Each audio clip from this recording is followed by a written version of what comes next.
Welcome to another episode of Talking College Football with JJ Kitchen. Of course, I am your host, JJ Kitchen. Today on tap, we have a great topic, and that's the ACC realignment and possibly the ACC dissolving. Now, this has been a topic that's been going on for now a couple months, 2-3 months of just really starting to heat up. But the dissolving portion really has heated up over the past couple weeks as we go into the summer term, just past spring camp for especially all the football teams now finishing up, especially on this past Saturday. The interesting thing I would say at this point is I've always been on the side of, for this to happen, dissolving or realignment, people leaving, I'm still kind of on the fence to the point where there still has a lot to happen. Okay, a lot of this still really has to come fold and come together. And there's a lot of moving pieces at this point. We're going to go over a number of those things today, whether it's the actual buyout, the grant of rights, the agreement that's there. What does that take for each individual team to get out? But what does it take for the dissolving? All of that will be touched on today. Before we get started, though, please subscribe to the channel, like this, comment, let me know your thoughts after the video. If I'm right, if I'm wrong, what do you see? What do you want to happen? Let me know your thoughts. Love the conversation. We always have a great comment section in terms of fans from different fan bases, especially between the ACC, Big 12, Pac-12, and the SEC as well. So love to hear your thoughts at the end of this video. So the first thing I think a lot of people have questions about, and I talked about it in previous videos, but to really rehash it, just to do it really quickly, the buyout for each team in the ACC, if they wanted to leave, okay, is $120 million, okay? But if you add, that's just the buyout. If you add in the grant of rights, that's between roughly $300 to $600 million. So in reality, if you put that together, for an ACC team to leave the ACC and go to another conference, if they applied, if they went to another one to even consider it, the minimum would be $420 million. Guys, that's a lot of money. And again, I've talked about that in previous episodes in terms of teams trying to leave. I can tell you this from a personal knowledge standpoint. Each team in the ACC has a plethora of lawyers who have been looking at this grant of rights, trying to find cracks, creases. What can we do to make this work? How can we find a way to get out? There's a look in 2025 where the ACC can get even more money. There's still distributions every single year in the ACC all the way up to 2036, where 2036, right now with the deal that's in place, they really top out at $78 million to all the way to 2036. The problem with that is the amounts of millions of dollars that are behind all the way up leading to 2036. The looking in 2025 would be really, really important. But the question is, at this point, are we going to make it to that point? From what I'm hearing, there could be potentially teams, especially the first four. There's 4 teams I'm going to talk about today that are really leading the charge of this. But in reality, there's a potential lawsuit, or more importantly, each of these teams, along with 4 other teams, concluding to 8 teams, to disband and dissolve the ACC coming together, a possibility before even the ACC or the college football season starts this year. So first, the teams that I'm hearing, okay, because the route of one individual team leaving and paying at least $420 million, heck, all the way up to $720 million potentially, in my opinion, is completely off the table. They are really stricken to a certain degree of what they can do and what they can't do. And I think the teams at this point have kind of realized they can't do that. But there's this way, which has been really interesting in the past couple of weeks. I've heard a lot about conversations behind closed doors. The ACC has been really navigating things behind closed doors. And there's really 4 teams that are really leading the charge of this. Okay, and those 4 teams are, 1, Florida State, then you have Clemson, then you have Miami, and UNC. Those 4 teams right now are leading the charge. Okay, they have really kind of collectively in grouping understood that they want out of this. There's no chance of coming back and even staying in this. Waiting to see if the 2025 look-in would do something. Clearly, there's been conversations behind closed doors that they believe that potentially there is not a resolution coming. Of course, any of those things can obviously always change. But at this point, they kind of feel as if there's really no area where they can really improve. The only way that the distributions really would change is if they added teams of value. Okay, and that's really hard to find teams of value that are currently out there unless you try to go after another Power 5 conference and invite someone to bring them in, which is kind of tough at this point to find another team. The only big fish that's left out there that has not entered a conference but is partially already in the ACC is Notre Dame. But Notre Dame has a strong tradition of being independent. They take pride in that. Obviously, Commissioner Jim Phillips of the ACC had talked about that in recent weeks, or even dating back to last year in July during the ACC conversations and the ACC meetings before the start of the college football season. Commissioner Jim Phillips obviously has worked at Notre Dame, talked about how important that is to them. But if there was a conference that they would want to join, automatically it would be the ACC, is what he said on the ACC media days last July of 2022. Now, there's obviously speculation about people saying, well, how far can that be true? Rivalries and whatnot, traditional scheduling. Yes, the Notre Dame has a lot of ACC scheduling. The majority of their scheduling is the ACC. But in terms of money, where does that lie? Okay. And I think the majority of people understand that if they joined the Big Ten, they would get more money. Okay. The distributions would really climb, especially if they renegotiated, if Notre Dame joined the conference. And it would certainly make a big difference. But you would still need to add at least a couple more teams to make it somewhat competitive in terms of the 60, 70, possibly $75 million range immediately starting in 2025, 2026. I just don't see that happening. I think there's a really tough stretch that could possibly happen. There would have to be a lot of things that go right. And of course, anything can change. But I just personally do not see that happening. So the 4 teams, Florida State, Clemson, Miami, UNC, have really led the charge of 4 teams that have talked about going to another conference and really finding the next 4 to really dissolve the ACC. As we sit here today, here are my other 4 teams that I think that would be involved in helping dissolve the ACC. 1, I truly believe this. I think Notre Dame. And people say, well, Notre Dame doesn't have football in the conference. But yeah, they have every other sport they have is in the ACC. They have a claim. I think they could potentially be number 5, and even give up one more name after these final 4 to say if Notre Dame can't even have a vote in that, I'd still have another team on top of that would be involved with that. But the first one would be Notre Dame. Number 2, I have Pitt. I think Pitt would certainly leave the conference if they knew where they were going. I'll be able to talk about where I think some of these teams would land in terms of the conferences that they would leave to, but Pitt would certainly have options between one conference or the other, and potentially at least one. So I think that they would certainly join that conversation about dissolving and then going to another conference where they would get more money, just like Notre Dame, UNC, Miami, Clemson, and Florida State. The third team I have here is Virginia. I think with their academic standards, again, just like with Pitt, just like with Notre Dame, UNC, the ACC is a plethora of high-level academic institutions that are certainly on their side. They're AAU all certified. They can go to the Big Ten if they really wanted to.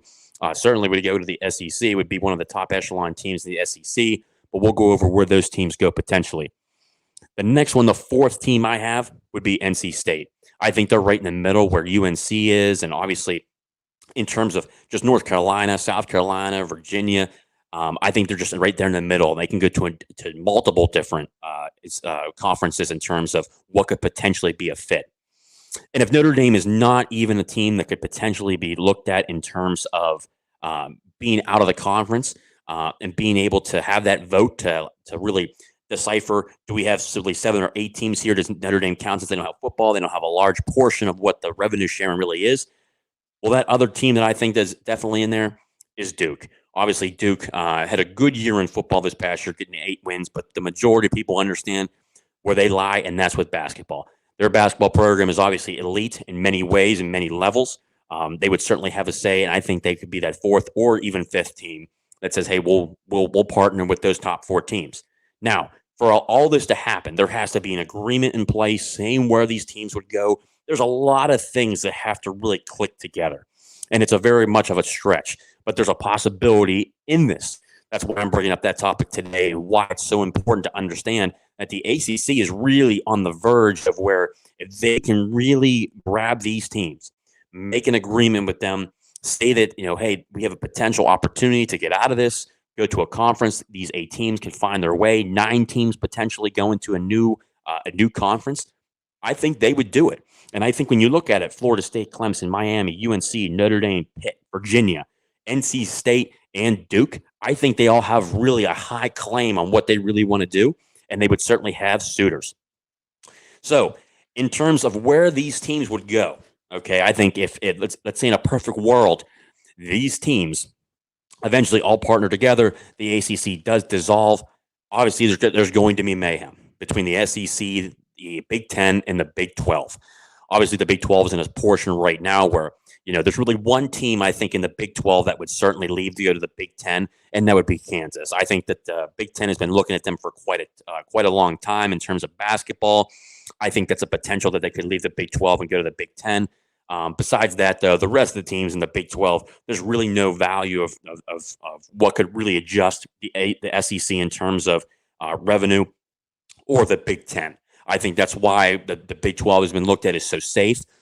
And I think that the Big 12 and what they're doing, I could potentially see them adding Colorado with obviously Coach Prime, Deion Sanders out there. A lot of conversations about him wanting to leave the Pac-12 because it's such a mess. I think the Pac-12 is in major danger because they can't find a deal. ESPN only offering $9 million to each team. Apple wanting to go full streaming, having all the live games, really the top echelon games. The Pac-12 is in a really big issue. And I think obviously the Pac-12, some of the teams obviously going to the Big 12 could be a potential major move. But here's how I look at the way these teams could move, okay? To the SEC, I think it would be Clemson, Florida State, and Miami. They're all in a certain area. I can tell you this, the SEC, I just love their type of motives. Okay, I like what they do in terms of what fits the SEC. Greg Sankey, I think personally, is the best athletic director of all the Power Five or even the Group of Fives, anything. Greg Sankey really runs the conference the right way in terms of how can we really expedite and create value in our conference. I think he does a great job, and I think when he looks to add teams, he talked about, we didn't go talking to Texas and Oklahoma. Oklahoma and Texas came talking to us. And we looked at it in terms of talking to the actual members that are in the SEC. What could this potentially bring to the SEC? Does it add value? And of course, Texas and Oklahoma would add value, especially with markets and whatnot, and they're following. Okay, I think that obviously Oklahoma and Texas will struggle in the SEC, but they would certainly bring the value, what people really want to see and what they look to do. I think that Clemson, the way they perform national championships in recent years, how they recruit, they do a really good job. And I think they would fit really well in the SEC. Obviously, Florida State, Miami, 2 teams who have struggled. Florida State obviously had a 10-win season this past year. Really the first season they've actually done well since the 2014 national title when Jimbo Fisher was there. Since Jimbo Fisher, there have been two coaches since then. They've had a plethora of turnover, trying to get back to the way they were.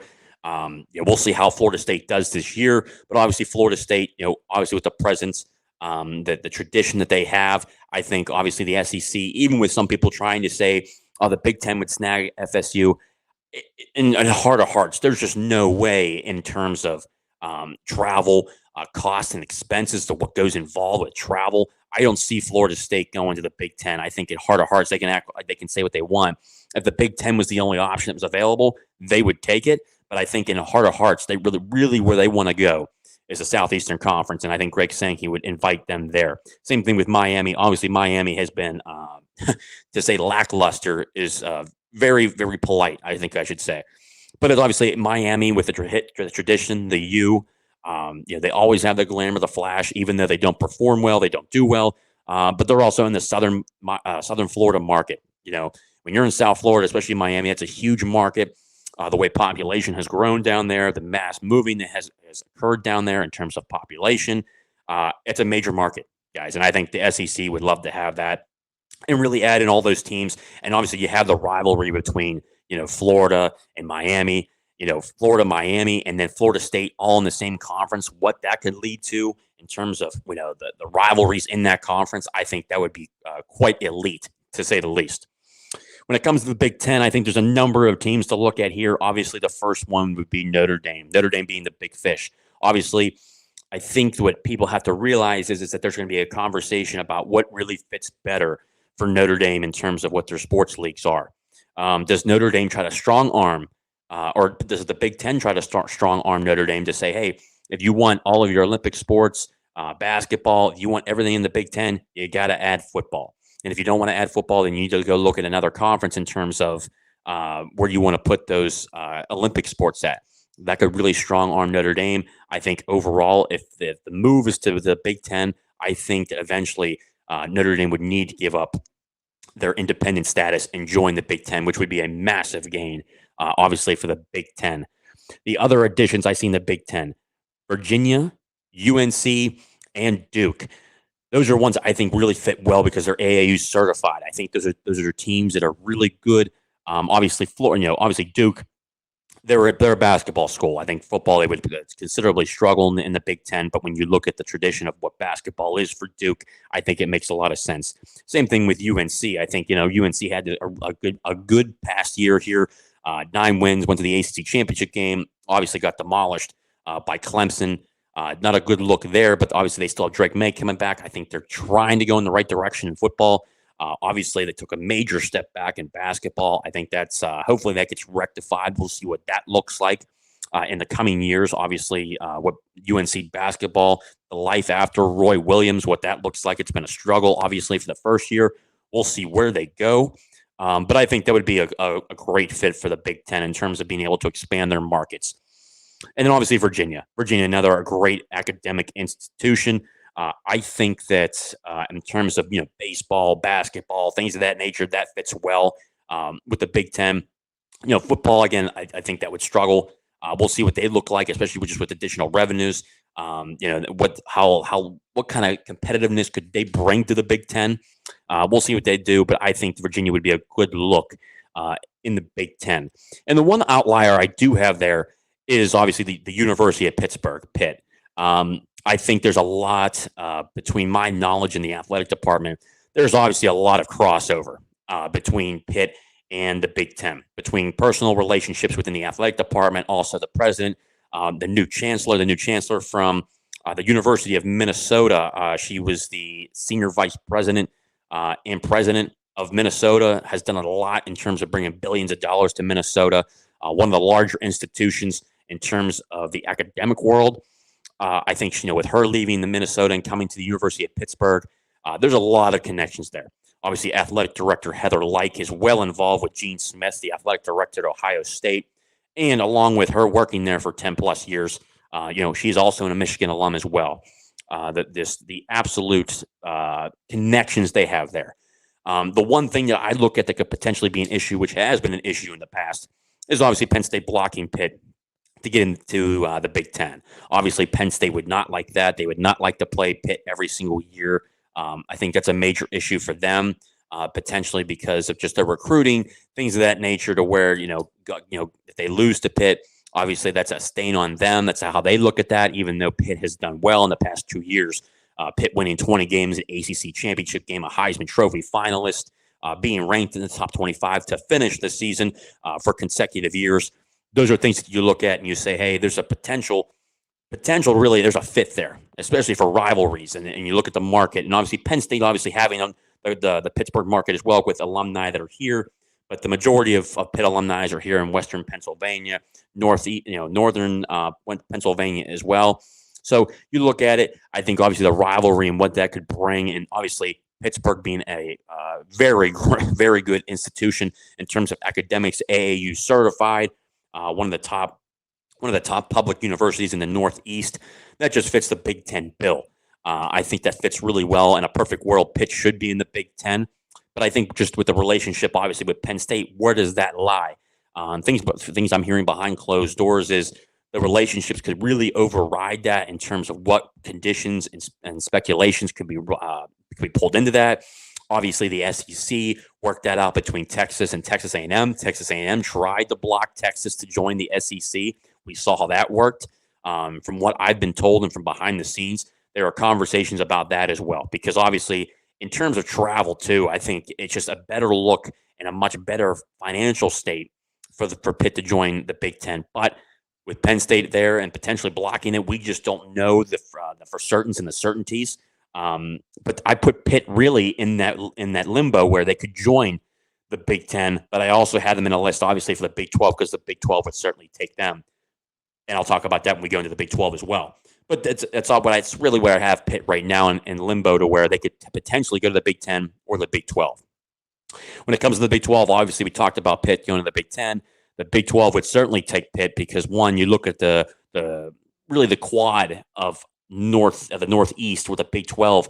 Obviously, you have West Virginia in there right now. Obviously, the backyard brawl that would be a tremendous fit. I know the Big 12, in fact, for 100% certainty, would take Pitt and does want Pitt because of the backyard brawl, but also too Cincinnati joining the conference.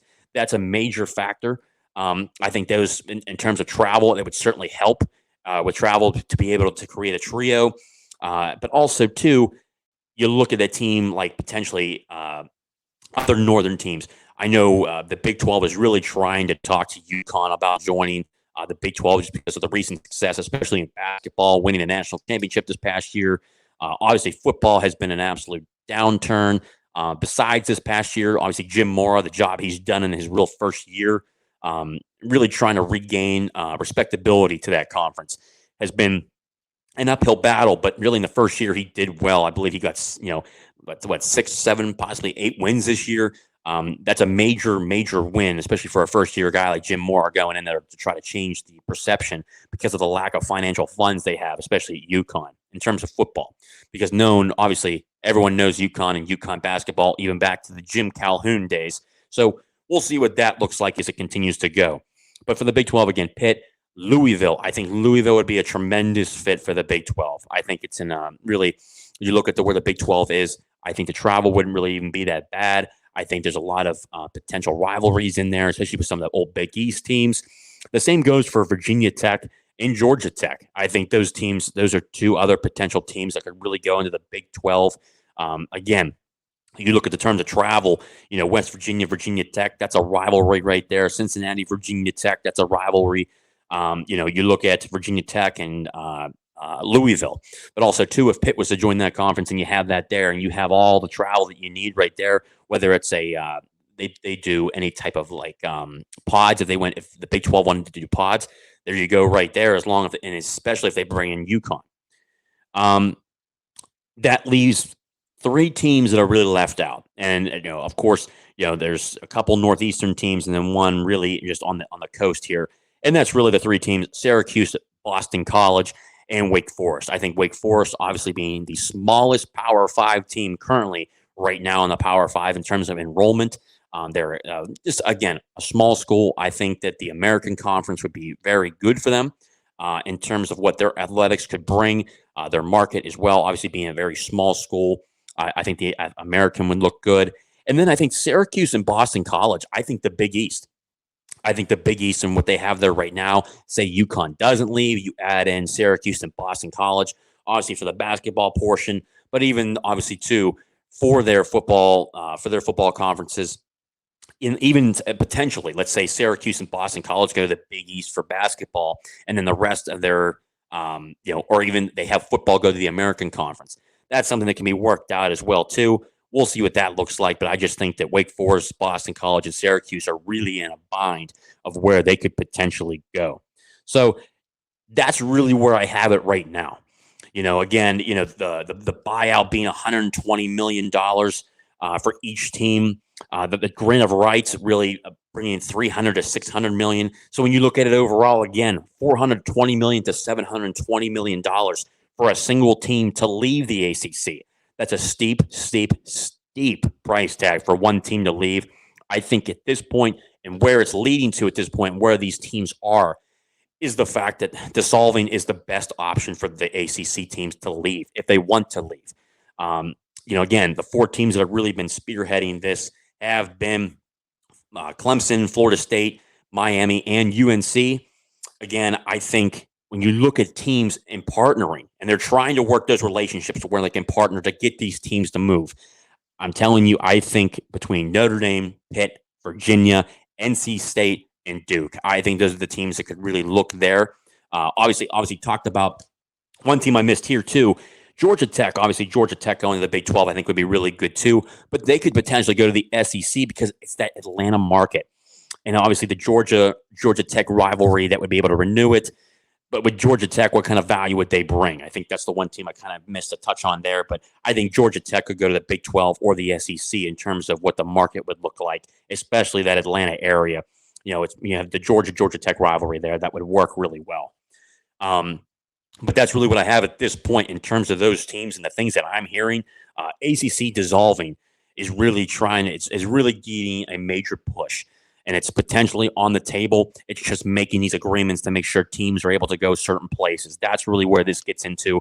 A lot of things need to go right. But if a lot of things go right, this could potentially happen and would really shock the college football world who really goes down first. Right now, everyone's talking about being the Pac-12. But with the ACC, this is the only way that I look at it from sources, people I've talked to, within not just the athletic departments here, but on other places, along with people that are really backdoor sources who I've talked to. The ACC dissolving really is the best option and the only option they have because the grant of rights being so strong and the buyouts and what these things cost to get out.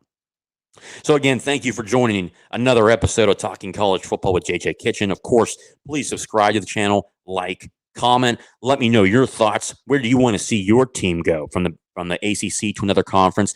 Big 12, SEC, Big 10, Pac-12 teams. Let me know what you guys think. Where do you want these teams to go? What do you want to happen?